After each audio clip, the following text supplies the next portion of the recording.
আসসালামু আলাইকুম আমার প্রিয় ভিউয়ার্স। ইসলাম ধর্মের সবচেয়ে গুরুত্বপূর্ণ ইবাদত হলো নামাজ। এই নামাজকে প্রত্যেক মুসলমানের উপর ফরজ করা হয়েছে। আর এই নামাজের জন্য এবং কল্যাণের পথে দাওয়াত দেওয়ার আহ্বান করার পদ্ধতি হলো আজান। আজানে বলা হয় আল্লাহু আকবার আল্লাহু আকবার, অর্থাৎ আল্লাহ মহান, আল্লাহ মহান। সুতরাং আল্লাহের বড়ত্ব স্বীকার করা, বর্ণনা করা, ইমান আকিদার হেফাজত করা, তাওহীদের বিশ্বাসকে খালিস করা এবং অব্যাহত রাখা হয় আজানের মাধ্যমে। এখন আমরা জানব এই আজান পৃথিবীতে সর্বপ্রথম কে দিয়েছিল এবং কোথায় দেওয়া হয়েছিল।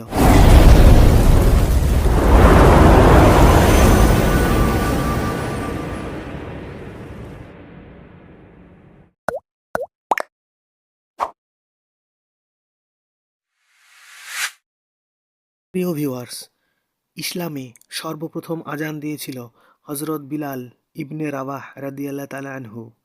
হজরত মুহাম্মদ সাল্লাল্লাহু আলাইহিসাল্লামের নির্দেশে হিজরতের দ্বিতীয় বছর ও রমজান মাসের শেষের দিকে মদিনার মসজিদে নবমীতে সর্বপ্রথম আজান দেওয়া হয়েছিল।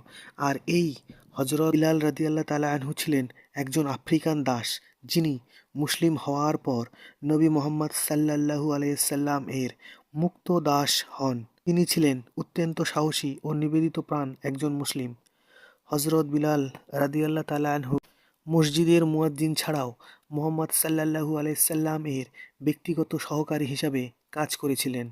হজরত বিলালের সুমধুর কণ্ঠস্বর এবং আন্তরিক আজান মুসলমানদের মনে গভীর প্রভাব ফেলেছিল।